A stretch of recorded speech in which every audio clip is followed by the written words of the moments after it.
held our last town hall in May of 2019. What has remained a constant is our goal to strengthen our relationships with the university's financial community and to be more transparent about our overall financial health. A few significant changes have occurred since our last meeting. Specifically, the business leadership team, which includes the heads of the UFA departments and the chief business officers of the chancellor units, formalized principles to guide our interactions and shared responsibility to advance the university's mission while making Rutgers economically sustainable and affordable. We are committed to fundamental rules of engagement, so to speak, such as support and collaboration, understanding and trust, how we work together, strategic alignment, and accountability. Also, following a few retirements and departures from the UFA leadership team, I devoted time and attention to assessing the best way to realign UFA for the future. The changes to our leadership team further support our effective, efficient, and professional stewardship of the university's financial resources out of UFA. I would like to take a moment to recognize the following leadership team members. Kim Yozgat has been appointed to the newly created position of Chief Healthcare Risk Officer. In this role, he leads the recently established Healthcare Risk and Claims Management Department and is responsible for the university's healthcare risk management activities, including oversight of the medical malpractice claims for Rutgers and for University Hospital. Jose Ramon has been appointed Vice President for Research Administration, and in this role, he reports to both David Kimball, the Senior Vice President for Research, as well as to me. Jose is already strengthening our research enterprise and advancing our competitive edge as a world-class research university. He has accountability for financial management matters with research and will oversee administrative units such as grant and contract accounting, sponsored programs, corporate contracts, research regulatory affairs, including the IRB, and research development.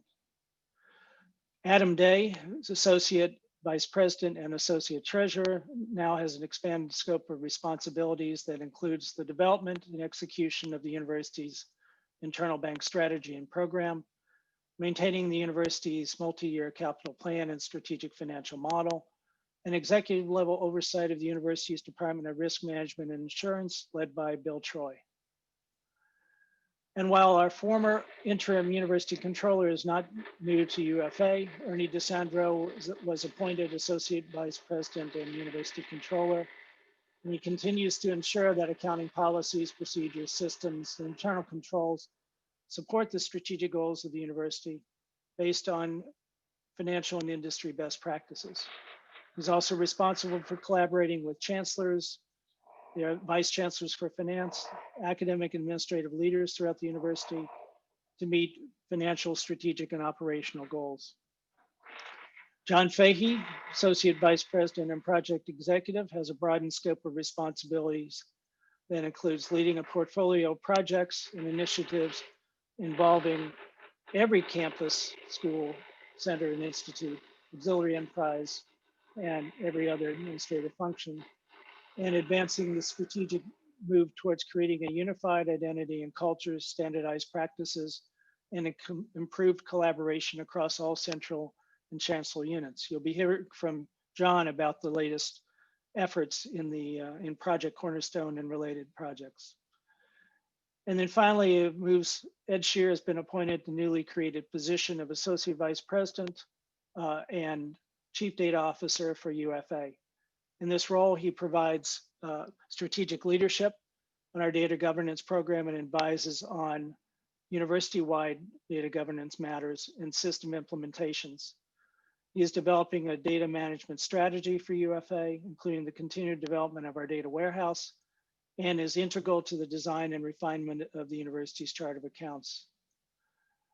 These changes position the university's finance leaders to jointly coordinate our financial responsibilities while empowering and enabling each other to achieve our goals. As far as these town halls going forward, we're going to resume having 3 of them a year or more if something is needed in the fall, in the winter, and in the summer. And in these, we'll be sharing news and updates regarding changes to our business practices, key projects, and in particular as we get into the next phase of Cornerstone, and other elements that are important relative to managing financial issues during this pandemic crisis. We also want to hear from you to understand your concerns, to answer your questions, and to delve into your recommendations on how we can provide the leadership and support that you need. With that, I'd like to get on to our agenda and introduce David Moore, our Chief Budget Officer, to talk about the revised fiscal year 2021 budget and its implications. Hello, David. Thank you, Mike. And thank you to all that are joining the town hall today. Through today's presentation, I will share with you an update on the fiscal year 2021 budget that was approved by the Board of Governors earlier this month.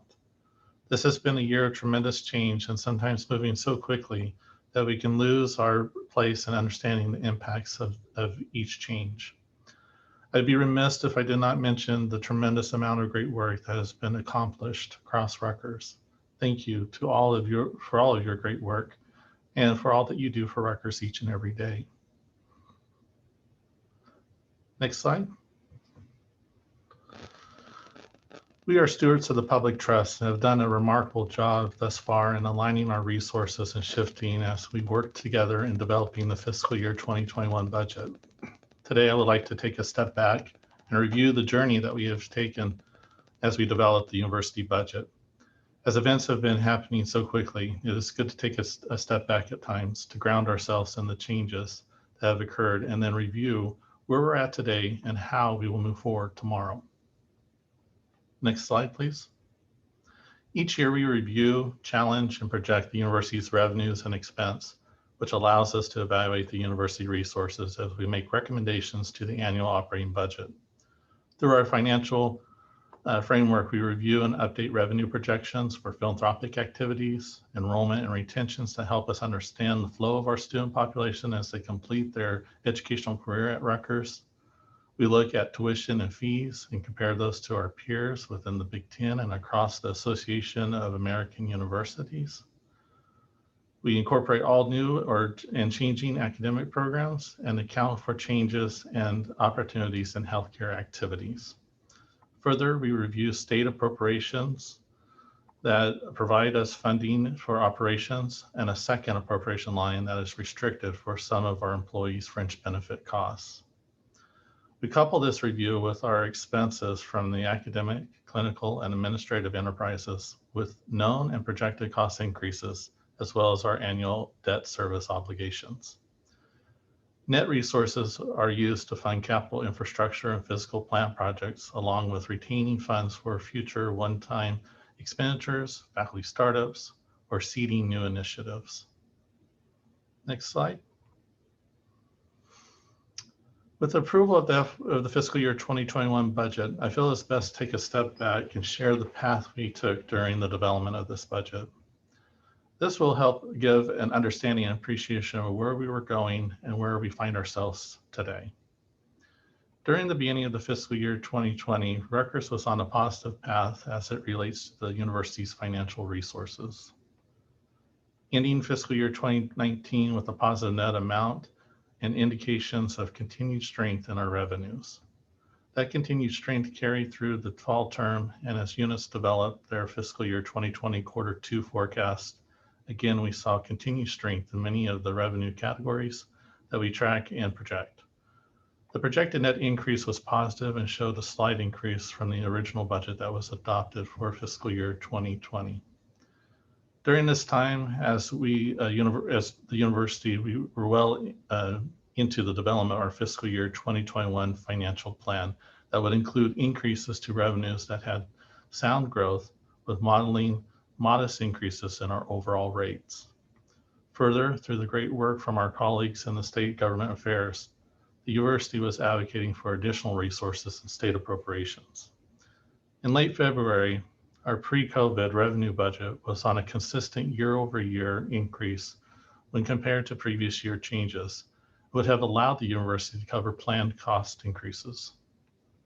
As we start into the March timeframe, we all became more aware of the pandemic and the curve it would take us on in our planning efforts. By the end of March and into early April, we were starting to learn of the financial impacts with the notification from the state that they would need to freeze approximately 50% of our appropriations in the last 4 months of that fiscal year. From that point until now, we have seen a tremendous amount of change with many unknowns. Next slide. If we look at just the revenue changes, this slide will show you the positive path the university was on. As we look at each pie chart, you will see the red portion represents the amount of the state operating support that we receive. This is the amount that we get to spend for our operations. The portion in yellow represents the state paid fringe amount that supports the fringe benefits for some of our employees.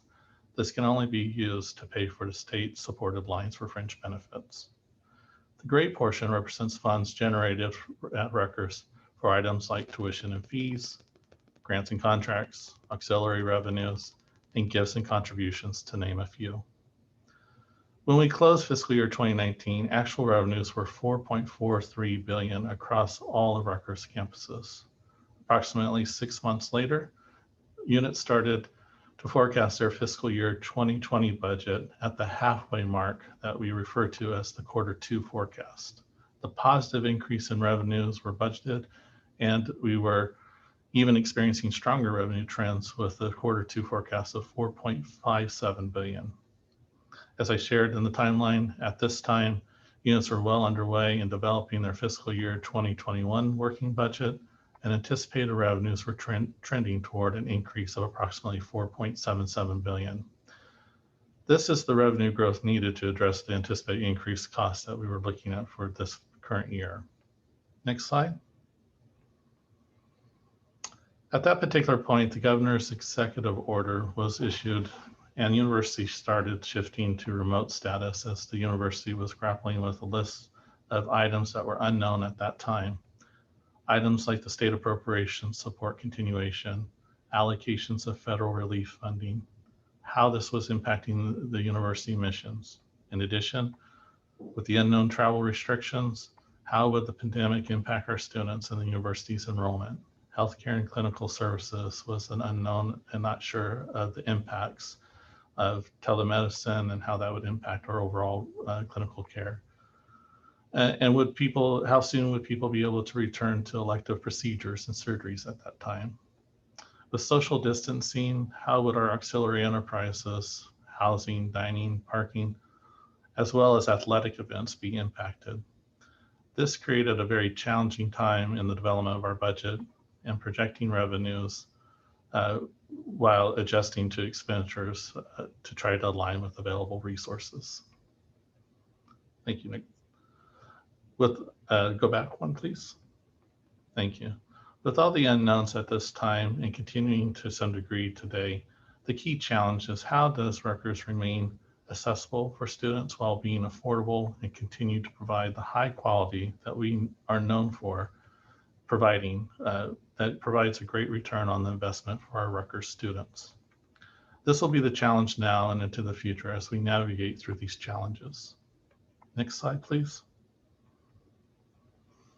As we received the government's executive orders, the university's planning was shifting, and we implemented measures that have helped contain costs in these uncertain times.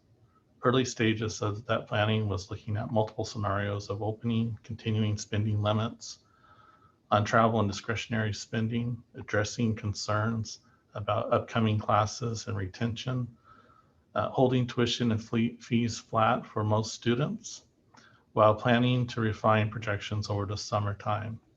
With that commitment, through the summer and up through the last few weeks of September, the finance team, which includes many of you that are attending this town hall, worked with leadership as well as state elected officials as we advocated for resources, evaluated our underlying assumptions, and challenged the norms. During the summer, there was a tremendous amount of activity that has shaped our university's financial outlook. The revenue landscape was changing, and with each shift required changes to the university's financial plan. Next slide.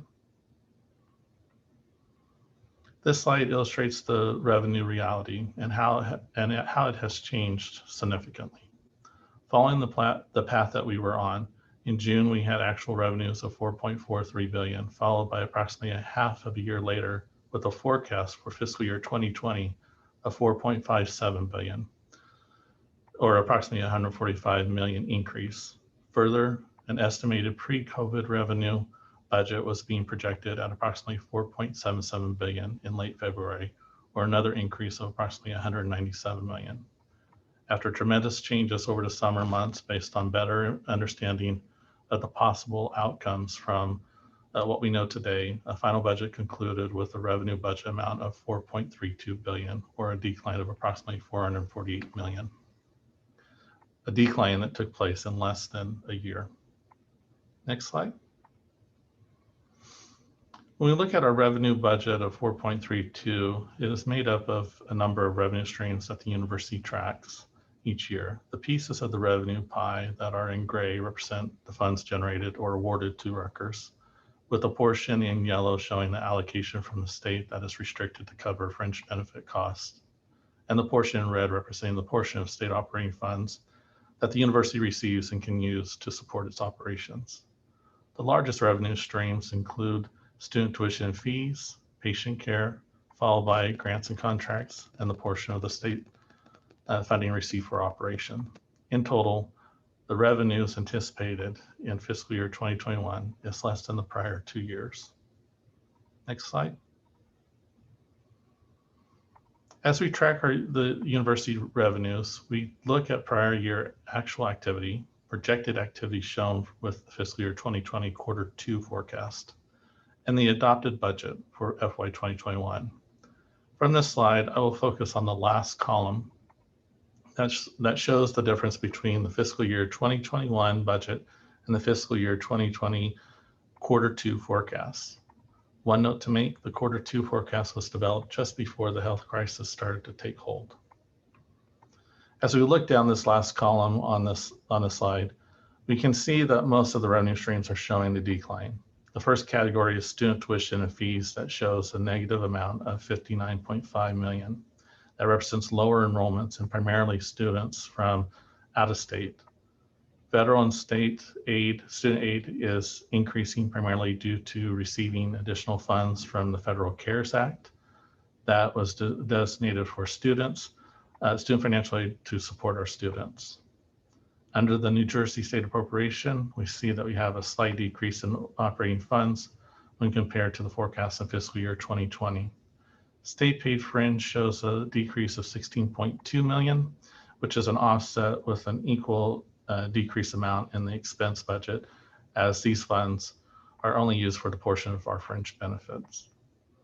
Positive increases in grants and contracts, as well as facilities and administrative recoveries accounts for known changes and increases primarily related to the receipt of federal CARES funds. This is followed by decreases in both the anticipated gift and contributions, as well as the endowment and investment income, which have been both impacted by the health crisis and the uncertainty of available resources and lower than anticipated returns. Healthcare revenue shows a decrease of 71.6 million, of which a portion of the revenues have been adjusted to offset direct expense, while the other portion of the reduction is directly related to lower clinical and patient care volumes. Affiliated and house staff revenue will have an increase of 72.5 million, with an equal increase in direct expense associated with the purpose of receiving the funds, which will support key hires and operating initiatives. Other sources of revenues will decline by 15.5 million, and is primarily due to the remote operations where less sales for service activities such as facility rentals and other self-generated revenue activities has been significantly seeing a decline. The last category in the revenue review is the auxiliary revenues. The auxiliary revenues primarily comes from housing, dining, athletics, and parking revenues, which will see an overall reduction of 209.3 million. This is primarily driven by federal and related state guidance for social distancing and maintaining the health and safety of for our students, faculty, and staff during this health crisis time. The projected reductions are the results of fewer students projected to be housed on campus, along with fewer students and visitors purchasing meal plans, parking permits, daily passes, and purchasing from our retail operations, given the remote status. In addition, the reduction shows an impact to athletic event ticket sales, parking and concession sales due to the social distancing requirements, and the executive order limiting the number of individuals attending sporting events. As we conclude the revenue review and where we started, the revenue reality has changed significantly when compared to the pre-health crisis budget. Next slide. I will now review with you the proposed changes for expenses and transfers. Under the category for salaries and wage and fringe benefits, total compensation is proposed to have a savings of $56.3 million. The change in salary accounts for the removal of all salary increases and accounts for projected furloughs that will help align with the revenue resources. Expense categories that show increases are scholarships and fellowships, which is offset by increased revenues received from the federal CARES funds, and debt service for planned completed capital and deferred maintenance projects. All other expense categories that include supplies, travel, plan and operation and maintenance, professional services, and other operating expenses show reduced expenditures of approximately $73 million that help align the expenses to the available resources. Next slide. This slide will illustrate the makeup of the total university budget with the 4 campuses and central in each column, with total revenue and expenditures and transfers shown on each row. Next slide, please. You've heard me talk about the federal CARES fund that the university has applied for, and I will cover those sources of funds and the planned use in this slide. Due to the restrictions of these funds, the funds cannot be used to address revenue declines in the budget. For CARES, there are 2 tranches. The first tranche of funds the university applied for came with the requirement that the funds are to be used for direct student financial aid that goes directly to our students. The second tranche will support additional financial aid for students, student services, and technology support for remote students, and student health and mental health needs. Because we receive these funds toward the end of the fiscal year 2020, these funds will have activity in both fiscal year 2020 and 2021. The second portion is the governor's emergency education relief funds, which will support financial aid for students, enhance student services, and offset additional costs related to safety measures at each campus. The last category is the coronavirus relief funds that will support additional costs incurred for masks, gloves, and other personal protective equipment and supplies, as well as costs for equipment used for remote learning. Both the governor's emergency educational relief funds and the coronavirus relief funds applications are primarily still under review with the Office of the Secretary of Higher Education at this time. Next slide. These next few slides are just a representation of each campus. As you can see, again, that revenue reality where for Rutgers, New Brunswick, in less than a year, there was a revenue change of approximately $263.6 million with major impacts in tuition and fees and auxiliary revenues. Next slide. For Rutgers Newark, there was an approximately $33.4 million revenue change with major impacts, again, in tuition and fee and auxiliary revenues, primarily at that campus. Next slide. For Rutgers Camden, there was approximately $9.5 million revenue change with major impacts shown again in the tuition and fee categories and auxiliary revenues. Next slide. And at RBHS, major revenue categories showing impacts are auxiliary revenues and healthcare revenues.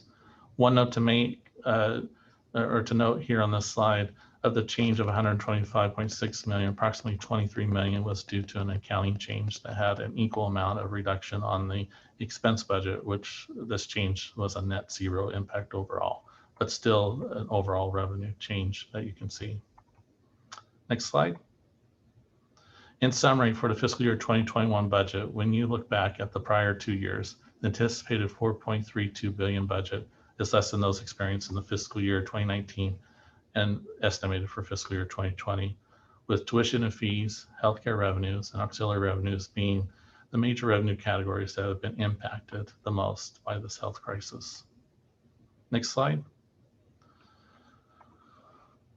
With all that is going on around us, how do we maintain our great outcomes while the world is quickly changing? As can be seen in the earlier slides, there has been and will continue to be changes that require us to shift and adjust. Next slide. Like a budget, we need to focus on strategies to help us maintain in fiscal year 2021 and help mitigate the funding gap of 97 million. This can be accomplished by looking at both the revenue and expense side of the budget and looking at strategies that will help us. Moving forward, we need to look at all sources to maintain a balanced budget. Next slide. Next slide. Moving forward, we need to look at a multifaceted approach that would include state budget revenues with possible constraints, and if possible constraints because there are continued constraints on the state budget. Other sources like tuition and fees, healthcare revenues, and understanding of our undergraduate and graduate enrollments. All pieces will need to come together and support our expense base, and this is something that all of Rutgers needs to work together on. Next slide. As we think through strategies for future budgets, all options are on the table. The state and the country has faced economic disruptions in the past, and we know that higher education is integral in driving economic growth and recovery. Looking at all options available to us is key as we position ourselves for the future and are seen as the economic engine for the state and nation. Next slide. Together, we face these fiscal challenges together, and to do so, we need your help. If you have ideas of efficiencies and other cost containment measures, I ask you to send us your great ideas because we want to hear from you. To have sound and viable budgets requires ideas and inputs from all. Please send any ideas to the following email address, ruckersideas@finance.rutgers.edu. Next slide. I truly look forward to working with each of you, and in closing, know that we work at an amazing place. We have faced headwinds before, and together working through open communication and collaboration, we will meet the fiscal challenges. Thank you for your time today, and I'll pause there for any questions.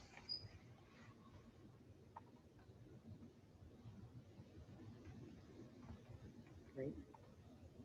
So David, there have been some questions that have come in throughout your presentation. Mike has been working to answer some of those. So I will start by asking you the questions that he hasn't been able to respond to just yet. You're looking for 1 second. The first question is, what will happen if no other stimulus funding is received? They do not extend COVID funding at the federal level? Similar to what I shared in the slides, we really do need to look at all resources available to us. So it is a multifaceted approach. So although the federal stimulus has been very helpful for us during this time, we also need to remember those are one-time sources, and that we need to then think about how we can stabilize our revenue sources and moving forward. So again, a multifaceted approach, looking at all resources available, which also includes looking at our expense base.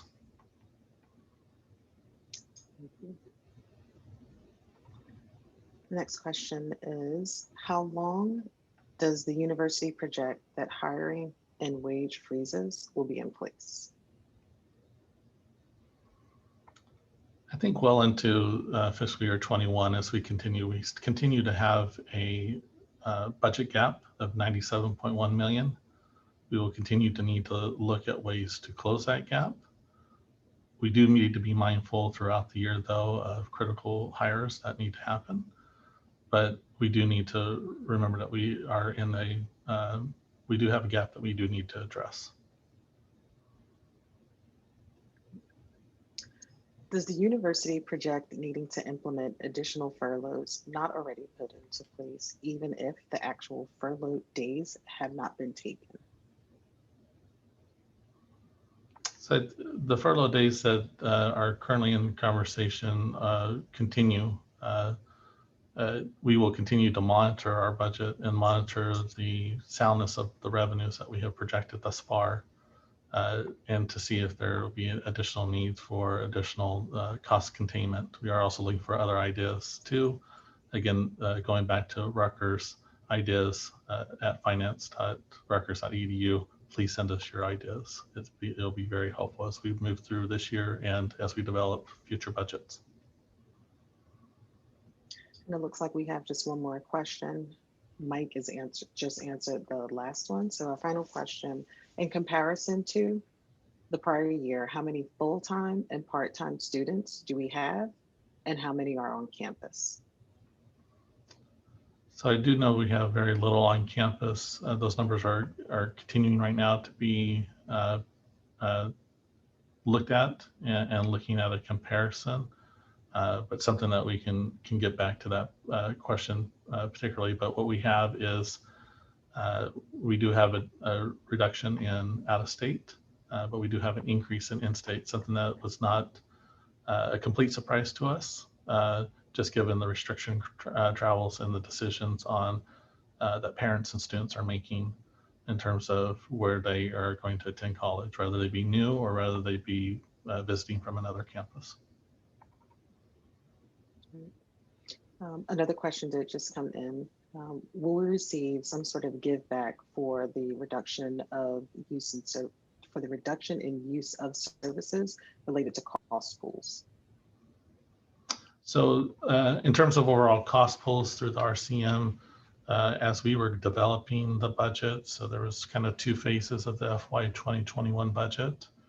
The first phase included reductions to cost pools. These were, at least from Central, were permanent reductions that were already built into that particular version of the budget. As we made changes throughout the summer, we then went back and took one-time reductions to recognize, savings that are coming from furloughs that had been planned. So in both leading up to the final budget, it includes not only permanent but one-time reductions that have been included for cost pools, and we will continue to be looking at all cost. Thank you. So Stephanie, Mm-hmm. Stephanie, there was one question that I was typing in, and I'd taking longer to type for me than just to answer it. The question was, are any updates in phase 2 of the furlough program for non-line staff? October would have been an ideal month for staff, because over 3 paychecks. So what we are looking at, honestly, is that there is very likely to be another federal stimulus act of some sort. And we fully expect that there to be enhanced unemployment again available in that package. It is not going to happen before the election. It could happen in a lame duck session after the election of the Congress, or in the new Congress in the beginning of the year.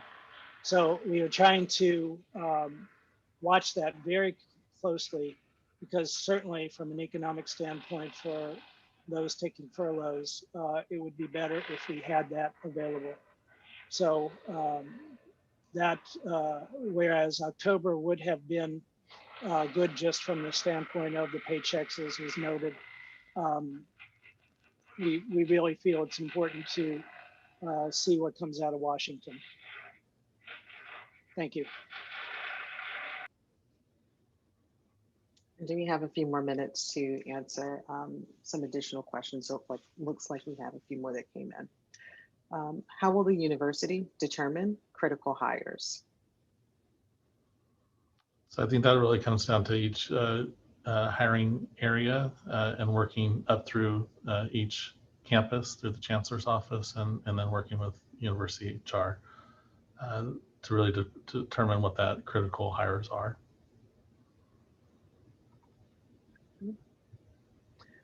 Is Rutgers planning to increase its online bachelor's degree programs?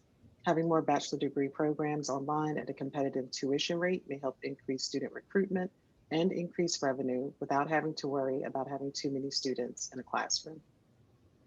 So thank you for that question. That's one of those great ideas. And I want to take that back and really evaluate it.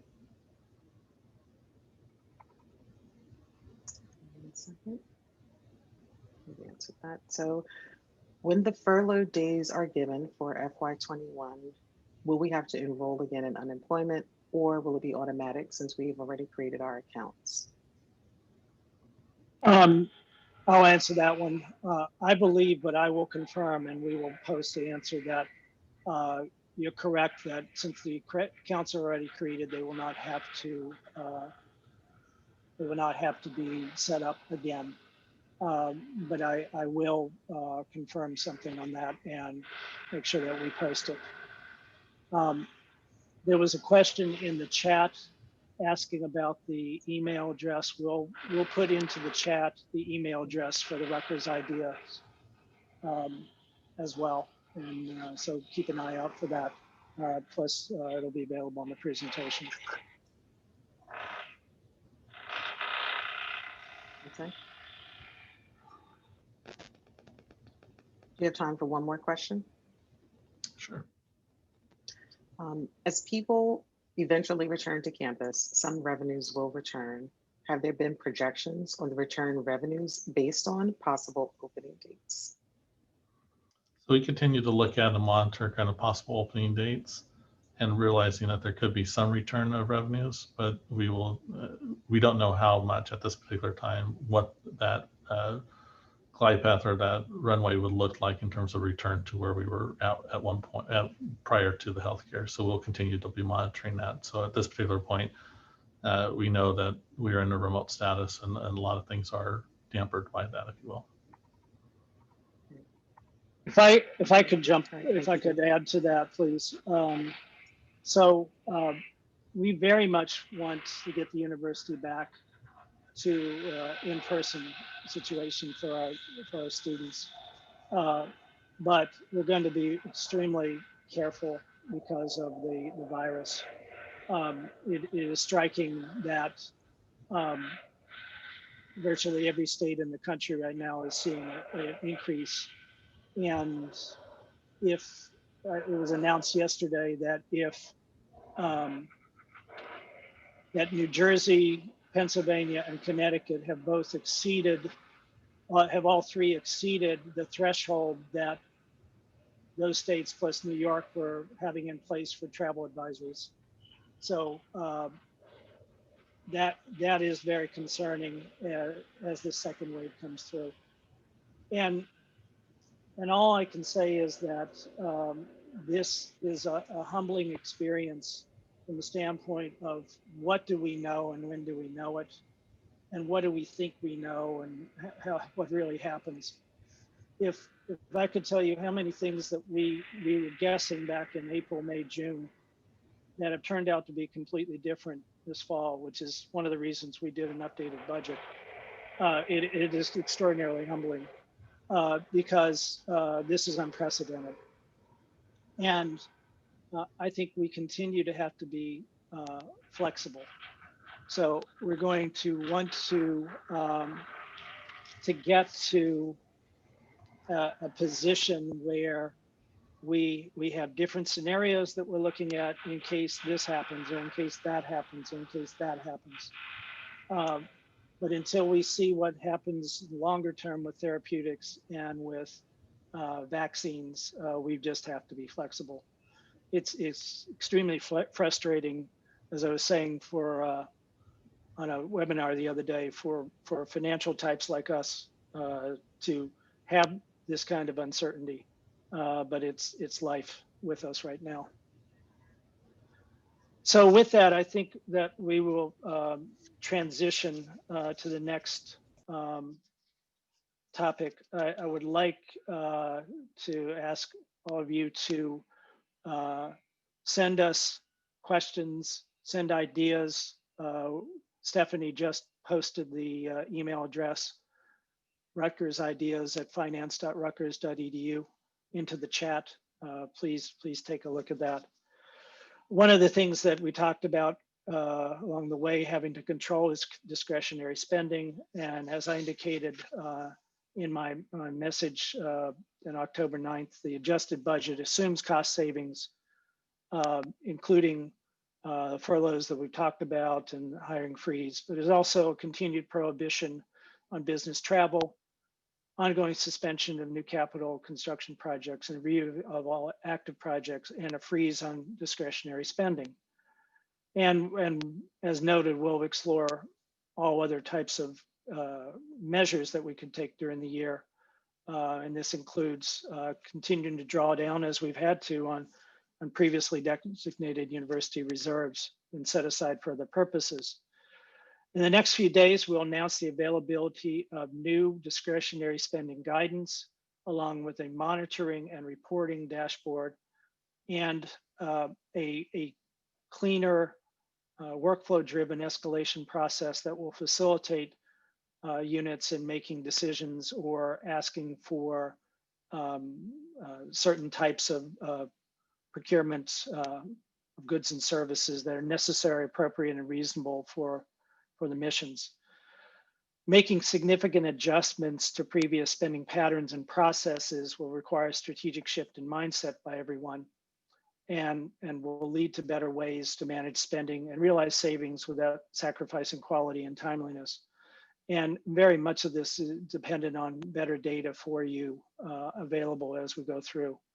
Now I'd like to ask Ernie DeSandro, Nimish Patel, our Chief Procurement Officer, and Ruth Philo, our Chief Audit Executive, to discuss how we can save for our future together. Thanks, Mike. So good morning, everyone. Thank you for joining us. My name is Ernie DeSandro. As Mike said, I'm the AVP and University Controller. I'm joined this morning by Nimish Patel, our Associate Vice President for Procurement and our Chief Procurement Officer, and Ruth Philo, our Audit Executive. Back in April, as been discussed here, the university put in the suspension of the discretionary spending as one of the urgent steps taken to mitigate the effects of COVID-19. And so this morning, we're going to present a framework and an approach on how we can work together to better manage these costs across the university. So I'm going to introduce the program. Nimish is going to take us through some of the details, and then Ruth will bring us all home and discuss some of the things that you can expect to happen next. Next slide, please. So as an overview, procurement spend across the university is over $2 billion. And when you take out some of the spending for grants and contracts, capital, and endowments, you're left with about half of that. And that's kind of what we're loosely calling our scope for discretionary spending. At the end of the day, we're trying to create a collaborative approach to really bend the spending curve. And this means that we're going to be soliciting your input to some very detailed analysis that we're going to be providing you in order to make better buying decisions.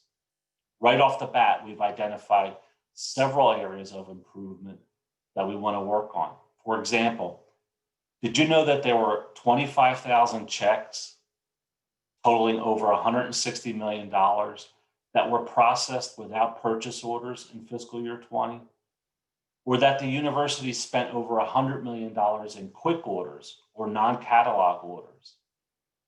While we see these as lost opportunities to leverage university contracts, it's also important to understand and get feedback. So we're hoping that maybe this can identify some new suppliers that we need to create contracts with and negotiate with. It's important to remember that this process is collaborative and it will evolve over time as we get smarter about our spending behavior. Next slide, please. This slide really depicts our working framework for the program. It shows the scope of the purchasing plans, the analysis performed in order to gain insights, and the intended audience. The decision engine here in the middle is going to work through all this data around spend in our existing contracts to provide trend analysis and to look for areas of improvement. As you may already know, our stakeholders involve the senior leadership team and the administrative council, but the bulk of the heavy lifting here is going to be a combination of central and school and campus finance professionals working together to refine this process. Next slide. We've identified 4 pillars of focus: guidance and reminders to document policy and further define the process, the approval and escalation for a new review process as we tighten our operations, data analysis and reporting to create new dashboards and reports that will provide a continuous monitoring and feedback process. And finally, communication and review, really to help with the change management of the community, including improved communications, webinars, and training. To take us through some of the details of the next steps, I'm going to hand off this presentation now to Nimish, who will take us through the details. Thank you very much. Next slide. Thank you, Ernie. For those of you I've not met before, my name is Nimish Patel. So before I get started, I just want to make a statement by stating that the university as a whole does not effectively leverage its scale in the marketplace. And what I mean by that is essentially we have a lot of university agreements out there that are not being utilized by individual units and groups. And so there's a lot of lost opportunity there, which I think is something that we ought to focus in on and harness. So having said that, what does this slide depict? This slide really illustrates a university-wide spend analysis of all our purchase orders in marketplace. And it's broken out by different transaction types. And the analysis really has given us some insights in terms of what are some of those areas where we need to provide some additional oversight, or what are those areas where there's some opportunity for us to dig into and explore so that we can more effectively spend our limited budget dollars. So I want to highlight a couple of areas for you. In the table at the bottom of the slide, there's a section that talks about standing orders. Standing orders are basically blanket orders that represents about $785 million a year. Now, a lot of these orders are set up multi-year. They're set up as auto renewal, and they really represent a lost opportunity to renegotiate pricing. And so that's an area that we could potentially focus in on. Another area, and Ernie alluded to this earlier, check requests. If you look at check requests, a lot of them are discretionary in nature, but there's also a lot of non-discretionary. For the portion that's discretionary, it's about $50 million or so. A lot of times these type of transactions are not going through our typical procurement processes. In other words, there's no quotation process, there's limited competitive bidding. And again, these are lost opportunities for us to really get a better outcome. And lastly, if you look at the oversight that's provided for the different transaction types, you can see that the oversight and controls are not consistent with all the different transaction types. So there's certainly an opportunity for us to tighten up our overall oversight of how we spend our money and how we solicit a better outcome. Next slide, please. So we took all of this spend analysis and really developed a framework for additional oversight and controls. And what I want to paint here is what is the scope? What is this going to look like for us? We identified transactions that are not discretionary in nature and excluded them from our scope. And we did that by eliminating certain project codes and natural account codes. What we ended up with was about $1 billion of spend that we are deeming as in scope as part of this program. And the framework that we are proposing is really going to overlay an additional review and approval process for about 90% of this spend, or $873 million of our spend. And this overlay is really going to look at all the transactions that are over $5,000 in value. The way we want to do this is going to be on the next slide. But essentially what we want to do is to harmonize the way we look at all of our transactions and really put an extra set of eyeballs, if you will, to, in some respects, challenge the purchasing request that's on the table. And this is going to be done by a group of people that we call the discretionary spend approvers. Next slide, please. What you see here is our current state for RU Marketplace in terms of what the requisition approval process looks like. And what it depicts is by inspection, you can see that not all the transaction types have additional approvers outside of the departments. And this is something that we realize is a gap, and we want to remedy that. And for the initial rollout, what we want to do is to layer in what I said was the discretionary spend approvers. So if you could just forward the slide, please, Melissa.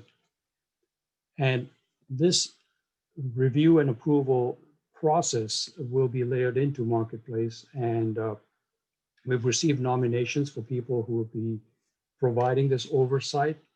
And the idea here is really just take requests that come up from individual units and just have another level of scrutiny on it. And if needed, challenge the transactions if there are opportunities to improve the outcome.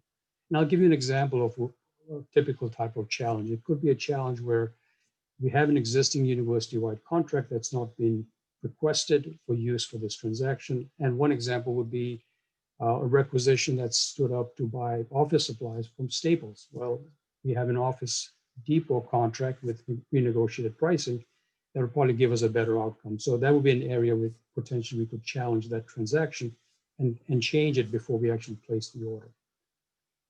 The program team has developed a set of guidelines to help with this discretionary spend approvers to make these decisions and kind of the thought process that they have to follow. And what we plan to do is to develop a regular meeting cadence to have this group come together, collaborate, share their learnings, share their practices, and proactively solicit input from the larger university community on how we can improve our processes. So this is going to be an iterative process as we move along. And the ideas bank, that the email that was shared by Stephanie in the chat, please submit your ideas into that. So at this point, what I'd like to do is just ask a question of everyone that's on this call here. So I'm just going to pause for a second and have the event coordinator post a question up. So please use the chat feature to provide examples of where your units have reduced discretionary spend that we can in turn turn around and showcase to some of your colleagues in other units that perhaps have not thought about this idea, or it's something that we could leverage across different campuses as well. And the idea here is to really build up a way of showcasing successes and develop the sharing of best practices and learnings across the community. So with that, I'm going to turn this over to Ruth Philo for the next part of the presentation. So if you could just go to the next slide, please. Thank you, Nimish. So I'll just what Nimish just said. So a big part of this is going to be communications. Rutgers is a big, complex place with a lot of people doing a lot of purchasing and approvals. So the goal is to get everybody the information they need to help make this successful effort. And as Nimish said, learn from others' experiences. So you'll see here, there's going to be some formal rollout communications, and the UPS site will be updated to reflect that. But the how are you saving stories, monthly updates, tips, that will be exciting in terms of just sharing experiences and things like that. There's also been a lot of work done by the team on guidance and quick reference guides and policy reminders and things like that. So there will be a lot of material. And then at the chancellor area central unit level, there will be information sessions as well. And then after that initial rollout, which we'll look at the timeline on the next slide in a second, dashboards, reports, and continuous monitoring. So that's another thing which UPS, Controller's Office, and my office have been working hard on the analytics side to really create a lot of very cool dashboards and information. So that's going to be information that's going to be available to everybody to use and see what the spending is at their department and reinforce a lot of what we're doing. Monthly updates, tips, and we talked about it. So those are you saving stories and the tips and updates will continue even after that initial rollout. So that'll be more of a continuous thing. Next slide. So in terms of the timeline, so a lot of the pre-work has happened, as I mentioned. So the guidance document and the policy reminder, and a lot of detailed data analysis that Nimish and Ernie talked about in terms of what we are spending in what areas and whatnot. We have had several conversations with senior leadership, the vice chancellors and the administrative council have been briefed also to sort of get the word out that this is being rolled out, and to get the buy-in from the chancellor units in terms of nominating people to be those approvers and get the buy-in so that everybody's kind of working together on this to make it successful. So coming towards the end of October here in the blue, a message from the Chief Financial Officer, the education sessions, training. Just going to do a shout out for training. The first training is scheduled for October 27th, 29th, and 30th. So keep your eye out for that. And then the rollout of the number 9, the campus unit business intelligence. So the dashboard that we were talking about. And then monitoring communication enhancements. So that version 1.0 of the dashboard, going to continue to refine and work on that, and as we get feedback, as well as we dig into the data some more. So it's not one and done. It's going to be a live, living dashboard, as well as the monitoring and communications. So we're also doing monitoring on things like P cards and things like that in terms of what the spending is there. That is also happening behind the scenes in terms of just additional analysis. And the target to be launched November 1st, so not too far away.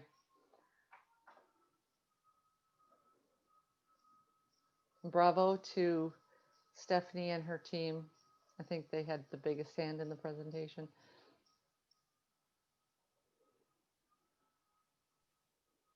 Thank you, Ruth. So it looks like we do have a few questions that came in. So for Ernie, Nimish, and Ruth, I'll direct these questions at you.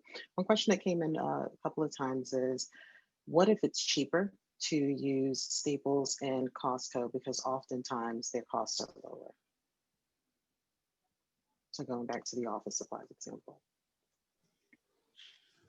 So I'll take that question. It really needs to be looked at on a case-by-case basis, but there are certain types of agreements that we have that provide us, improved services. For example, there may be free shipping included in the cost of the transaction, which might not be visible to the person placing the order, let's say, to a Staples website. So there are nuances to it, and I think you really need to look at it on an individual basis and contact procurement if you have any questions on those. Will there be additional procurement help desk support available to address questions related to the new policies and procedures? Right now, there's a significant lag in response time. Yeah, I'll take that question. In terms of the procurement help desk, we have for for this program have set up a separate process for the discretionary spend approvers to really have a direct line to our help desk folks, as well as some of our procurement leaders, to help facilitate that decision-making process and make that quicker. As far as the help desk, we are monitoring that. If we need to add some resources to it, we'll certainly consider that. But at this point in time, it seems like we have sufficient staff on the help desk. Procurement requires additional approval to submit expenses with the freeze. Has there been an increase of expenses with key cards as to date, and no additional approval is required?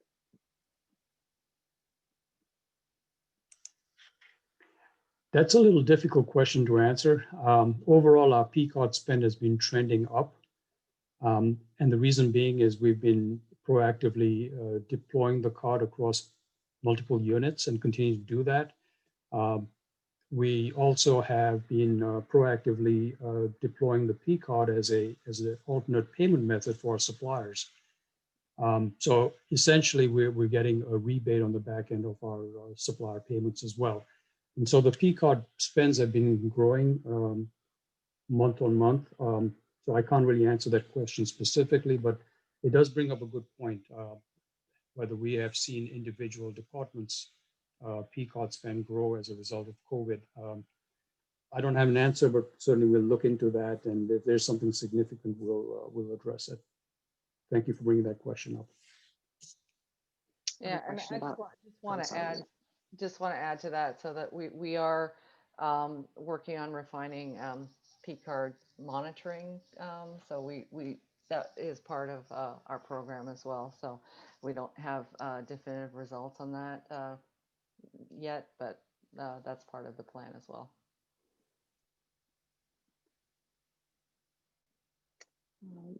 One moment. So just had another question come in. What about expense reports?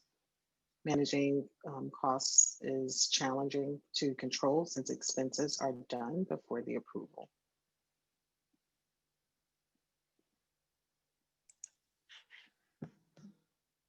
So generally speaking, our expense report transactions have dropped off significantly since there's been a travel moratorium. And what we've been seeing more recently have been submissions of non-travel related expenses. And we are trying to push back on some of these with added communications back out to the respective units on reminders around policy and what is allowable through an expense submission.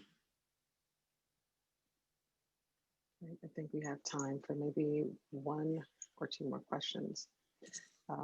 How are the discretionary spending approvers being selected? So I'll take that question too. The discretionary spend approvers, the network, if you will, were nominees that were made by the Chancellor business offices or the central business offices. We reached out to all the CBOs and asked them for nominations. So our thought process here was that these approvers need to be closer to the units that are requesting the goods and services, as opposed to being closer to central, who's further removed from the need for those types of purchasing. And so there could be a much better relationship and a much stronger communication at a unit level. And our last question. I try to look up the contracts that exist, but find that most of those contracts are for a specific unit and not available to all of Rutgers. Are there any plans to change that process so that all contracts are available to all units? The short answer is yes. There are plans to change that. We are planning to make available to the larger community as a whole insight to all the university-wide contracts, and that'll be through our dashboard. As part of our dashboard, we'll also be publishing what are the unit level contracts available that are stored in our central repository. So one of the challenges we have is there are there's a whole a universe of agreements out there that are executed, but they're sitting in a transaction in marketplace and not necessarily in a repository like we have for university-wide contracts. So over time, we want to expand that university-wide database, if you will, to incorporate unit-level contracts into it. And by virtue of doing that, we'll have the ability to then publish those lists out to the larger community. So it's a gap area, we're aware of it, and we plan to address it. Thank you, Nimish. And Ernie and Ruth, Mike, back to you. Thank you. Thank you, Stephanie. And thank you to Ernie, Nimish, and Ruth. And please send us questions, comments, and ideas. You can send ideas regarding this to the same email address, and we'll make sure that it gets to the team and that responses get posted as we go through. So now I'd like to switch gears a bit. Those of you who've been around the town halls for a while know that for a significant period of time, they were almost all about Cornerstone and activities there. The Cornerstone activity has not gone dormant. It is been working at a different level, but getting ready to gear up on some major things right now, and wanted to get everybody a view into that. And John Fahey, our AVP and project executive, will review portfolio projects that are currently underway, and some of which are going to be truly transformational. We're going to be discussing these more at length in future meetings, but implementing these is going to require an extraordinary amount of planning and partnership, reinforced by our guiding principles I referred to earlier: support and collaboration, understanding and trust, how we work together, strategic alignment, and accountability. So I'd like to turn it over to John now. John? Thank you, Mike. So good morning, everyone. Thank you all again for joining. I just want to give some high-level updates and overviews on where Cornerstone is, talk about some of the projects that are active and some of the larger efforts that are coming forward. As Mike said, it's going to be very, very key that we are highly collaborative and partner with you on all these projects. You will be getting a lot more information on these as we move forward, but as you'll hear in a few minutes, these are very highly impactful and lengthy programs that we really are going to be looking for your support and assistance and collaboration on to be successful. So if we can go to the next slide, please. So first up, within our human resources and payroll area is our Oracle Human Capital Management implementation. This will span over multiple phases of Cornerstone. We're expecting this project to take 2 years to complete. This was originally scheduled to begin earlier in 2020, but due to COVID pandemic, as well as other priorities, we have shifted scheduling. We did begin project planning and due diligence in May, but we've not formally kicked the program off yet. We are expecting that to happen sometime in the winter, coming up here over the next couple of months to formally begin that program. Another program is a chart of accounts optimization phase 2. As many of you are aware, we went through a significant effort last year, going through cross-validation rules, subledger accounting, and doing some optimization in the chart. We're going to take some further steps now to better align those charts with operational and organizational structures in the university and simplify financial transactions and improve reporting within the chart of accounts. The project did kick off this month. It's another one. It'll take us about 2 years to complete. And for those of you that will be engaged in the project, you'll be getting notices over the coming days here about meetings being scheduled starting in the next couple of weeks. Next slide, please. Our Student Experience Improvement Initiative. This is a long program. It has multiple phases. Right now, our focus is on a new student information system. This program will take 4 to 5 years to complete. It is under Oracle. We have chosen Sierra Cedar as an implementation partner. We've broken this up into multiple phases. Right now, we are in phase 1, which is our student financial planning implementation. That kicked off in June of this year. We're expecting the first release of that to be in October of 21 for the beginning of the 22-23 financial aid life cycle. And the project will take another year after that. We'll go through 7 different releases to release the full program. This will not only provide a university-wide and consistent financial aid platform for the university, it's also going to provide some significant financial planning tools for students and their families. Moving from phase one, we'll go into phase two. The beginning of that process will start in the first quarter, concurrent with phase one. There'll be a business process review. We're going to spend extensive time talking to all the schools and units and campuses and chancellor's offices and academic affairs and everyone else impacted by the student experience, doing business process reviews, looking at the way we do things now, streamlining and making more effective processes where we can, and aligning everything for the eventual implementation of that new system. So we want to take care of the human side of the house before we get into the technical. Then we'll move into implementation. And again, that will take several years to complete. Next slide, please. So our constituent relationship management, our CRM program, started last year in October of last year. This again will be a 4 to 5 year program to complete. Right now, our focus is on enrollment management, standing up an enterprise-wide enrollment management system for all campuses. We've been working very closely with all the campus offices as well as central affairs on this program. It's basically threefold. There's a marketing piece, there's a case management piece, and then there's the ultimate. We actually started our case management just last month. We rolled out a new case management system in New Brunswick for the one-stop shop. We've had over 15,000 cases registered through that system already. It's been highly successful, and we'll be rolling that out to the other campuses over the next several months. Our marketing cloud, we also just started this month with our first launch being with the Mason Grove School of Arts with some mass email and communications out to students and constituents, and we'll be adding more units as we move ahead. And then ultimately, as I've said, we will have a new enrollment management system stood up by August of 21. We're also working on planning for Rutgers Foundation alumni, as well as athletics will be our next two areas of focus for implementation. And then following that, we'll get into research administration and corporate engagement. Again, it will take 4 to 5 years to get the full enterprise up and running on this new Salesforce platform. Next slide, please.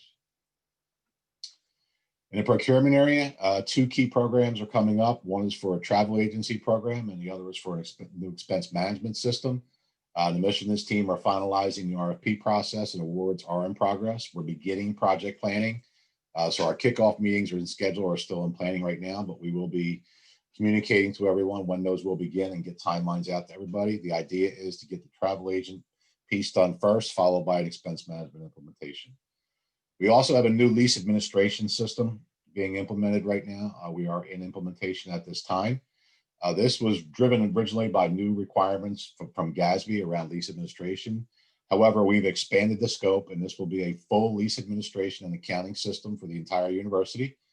We are in implementation mode now. We expect that to be completed and the new system rolled out in the March-April timeframe of 2021. Next slide, please. Payment services migration. Many of you may be familiar with a system called Scholarship that the university has been using. We are moving away from Scholarship, and we'll have a new system coming out. Kicked this project off earlier this year, right about when the pandemic hit. There was an interim solution which was introduced and has been operational since July to provide for business continuity. But our long-term solution implementation is in progress, scheduled for spring. This new system will provide improved functionality, consistency, and stability for a variety of services for students, parents, and staff, including areas such as student accounting, departmental payments, tuition payment plans, and electronic delivery of student refunds. Our enterprise data management cloud service is a new module from Oracle that we've got into our environment now. This is going to help us with data mapping and warehousing. And Oracle Analytics Cloud is a new reporting and analytics platform going to allow us to continue enhancement and further improve our reporting environment and provide better analytics to everyone. Our implementation is beginning in the next couple months here.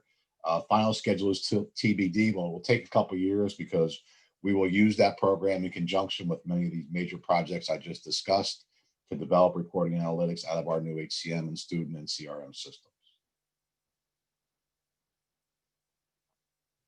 Next slide, please.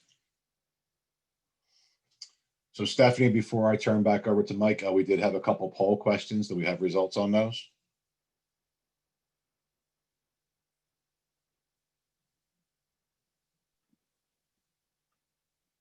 So I think Kat is going to need to Put the poll up, and then you can ask the question live. There we go. So recently, we've established a new PMO website. We've also completely revamped the Cornerstone websites. So our questions were, have you had an opportunity to visit those websites? And if you have, did you find the information on the sites valuable? So we appreciate your input and responses to this. It will help us gauge how frequently the websites are visited. And also, we are very open to any suggestions folks have for types of information and how we can make those websites more valuable and useful for you. So please fill out the surveys, and any further comments you can send right to the PMO office or communications team. Stephanie, any questions in the Q&A or chat?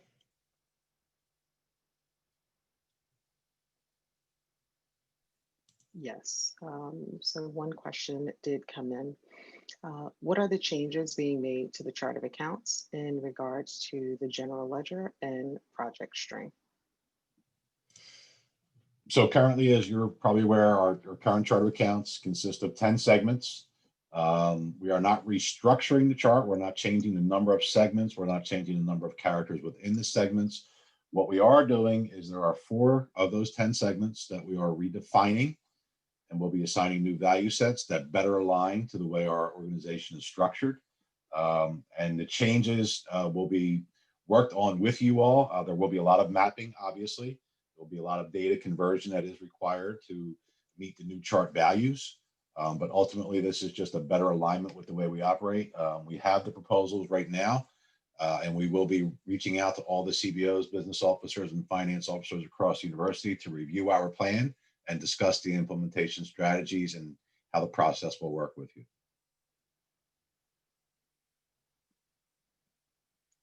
It looks like, I believe that was the only question. I believe that was the There only was question. one, there was Oh, actually, there is one. one regarding the UDO string, Stephanie.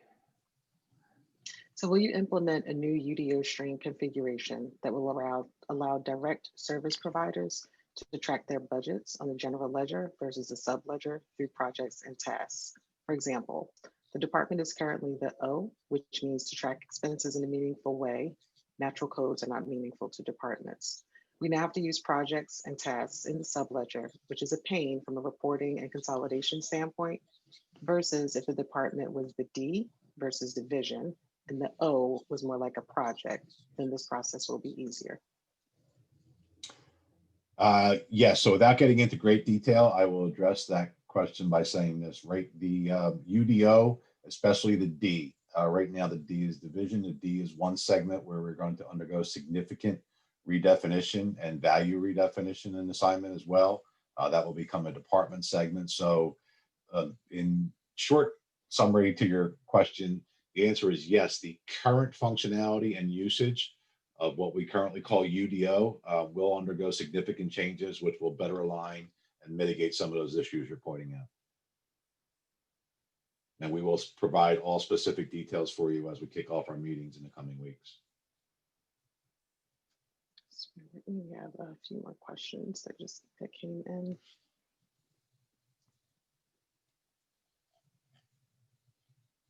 Are there any plans to remove the responsibility of the departments from having to enter the UDO? And then just a follow on to that, a situation where departments only enter the project number and the UDO and the rest of the information already is embedded. We will vet that out during our business process reviews. Again, right now we are trying to finalize what that structure will look like. We will meet with all of you to discuss your current processes, how this would change. Again, we're not looking to add or provide any incremental work. We're looking to streamline where possible.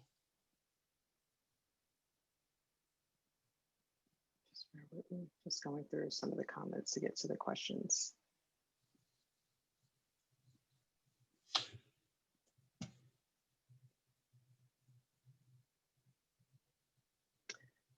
While we wait for an update on the new human capital management system, is there some type of transitional program that can be developed that can get PeopleSoft and Oracle to better speak to each other? This would be very beneficial.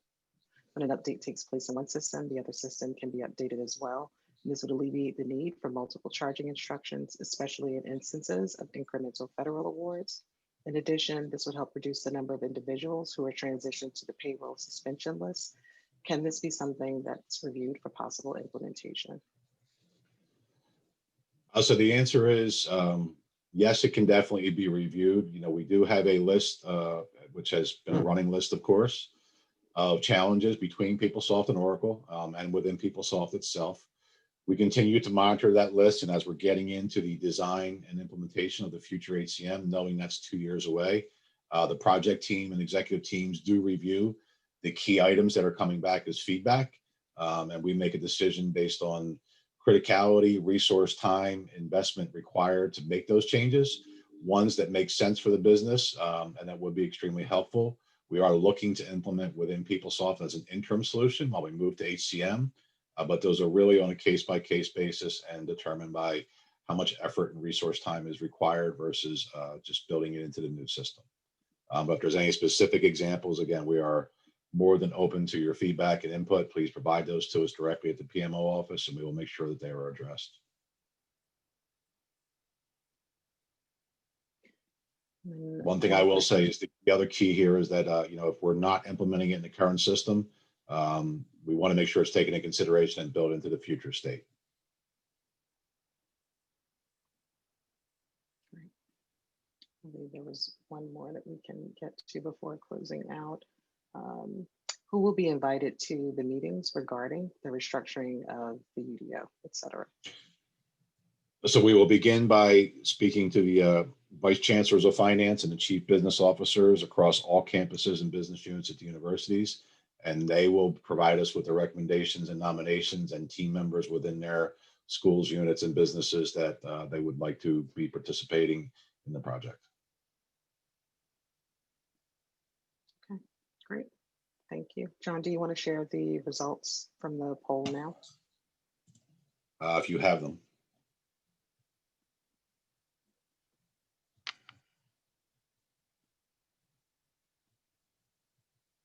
They're coming.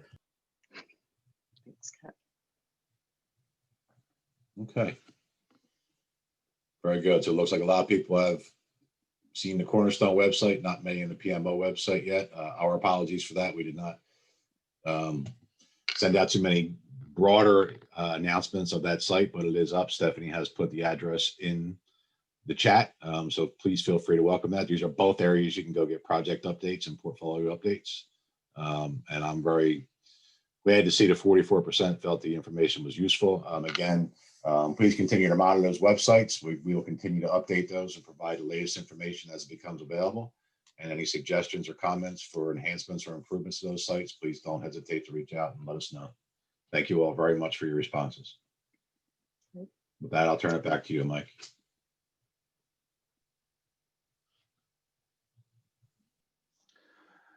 Thank you, John. I want to thank everybody who's participated in this today, both the presenters and those in the audience.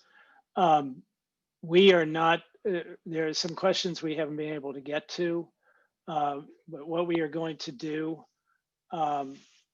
is to take all the remaining questions, distribute them across the financial leadership team, and put together answers that we will post to the website, to the finance website, alongside the presentation, and that you'll find later today. It may take a little bit, so go back and look for it. But we want to definitely get to all the questions, and if we don't have an answer, we'll look for it. Or if we can't answer it for some reason, we'll tell you that. But we, again, very much appreciate your participation today. Please send ideas to the website or to the email address that was noted earlier. We've also included a link in the chat window with a brief survey. We'd love your feedback about this mode. Not that we have an alternative right now, but we would certainly like to fine tune it. If you found this presentation helpful, if you found the mode of presentation good, or not so good, we'd like to know. And we'll also be sending that link to the survey via email after the meeting, along with the link to the webinar recording. You can complete the survey now, but if not, take a few minutes the next day or so and share your thoughts. You can reach me in the FLT through the finance@rutgers.edu web mailbox, or by contacting any of us directly. Please do so. Again, finance@rutgers.edu. Stephanie goes through every single solitary email and dispatches them to the right person within the finance leadership team. We'd be very happy to do that. And again, thank you all for your time and participation today. We'll talk soon and be having another one of these sometime after the first of the year. So thanks again, and be safe.